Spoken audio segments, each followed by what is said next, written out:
Samson was not weak. That is the first thing you need to understand. He was chosen by God before he was even born, set apart, different, called for a purpose. In Judges chapter 13, the angel of the Lord told his parents that he would begin to deliver Israel. His life had meaning before it even started. God gave him something rare, strength that no man could match. But Samson's real battle was never with lions, armies, or enemies. It was with his own desires. And that is where everything began to fall apart. Samson's life did not collapse in one moment. It collapsed slowly, choice by choice.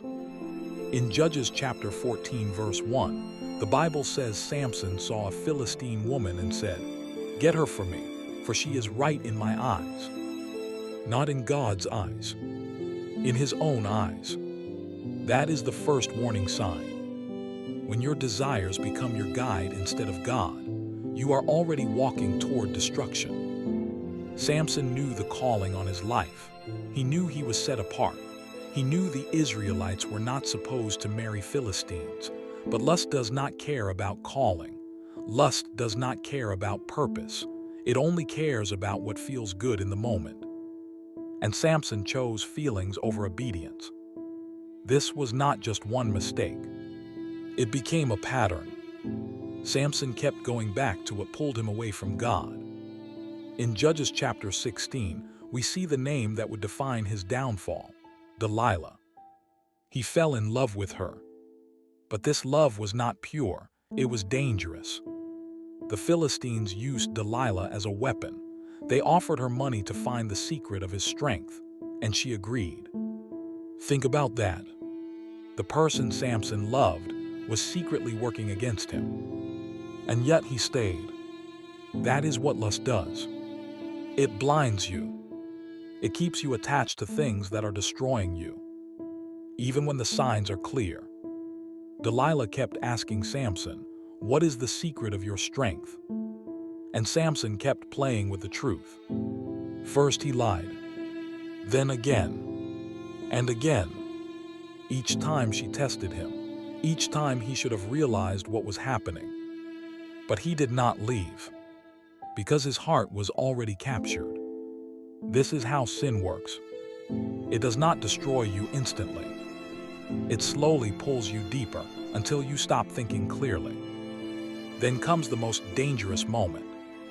Judges chapter 16 verse 17. Samson finally tells her the truth.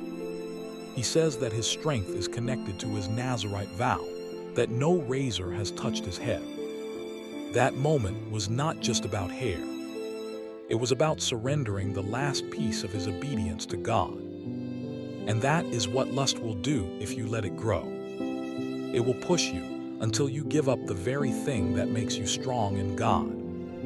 Delilah cuts his hair while he sleeps. Then she says, "The Philistines are upon you, Samson." And this is one of the saddest moments in the Bible. He woke up and said, "I will go out as before," but he did not know that the Lord had left him. He thought nothing had changed, but everything had changed. That is the danger. Sin can make you feel normal, while your spiritual strength is already gone. Samson gets captured. His eyes are taken. He is bound in chains. The man who once broke ropes like thread is now powerless. The man who once led is now being led.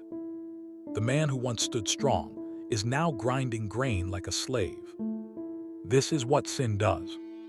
It takes your strength. It takes your vision. It takes your freedom. And slowly, it turns you into something you were never meant to be. If you are watching this, understand this clearly. Samson did not fall because he was weak. He fell because he kept choosing what he knew was wrong. That is where many people are today. You know it is wrong, but you still go back. You still entertain it. You still stay close to what is destroying you. And just like Samson, you think you can handle it. You think you can stop anytime. But sin is not something you control. It is something that slowly controls you. Now listen carefully. Samson's story does not end in defeat. In Judges chapter 16, verse 22, it says his hair began to grow again. That is a small verse, but it carries a powerful truth. God had not completely abandoned him. There was still a chance. At the end of his life, Samson calls out to God one last time. He prays for strength again, and God answers him. In his final moment, Samson pushes the pillars of the temple and brings it down.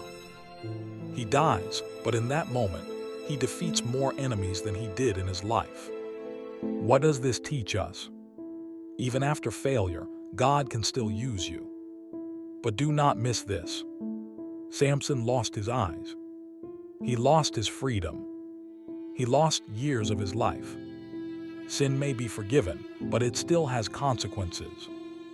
Do not wait until you are broken to cry out to God. Do not wait until everything is gone. Learn from Samson. Guard your eyes. Guard your heart. Do not play with sin.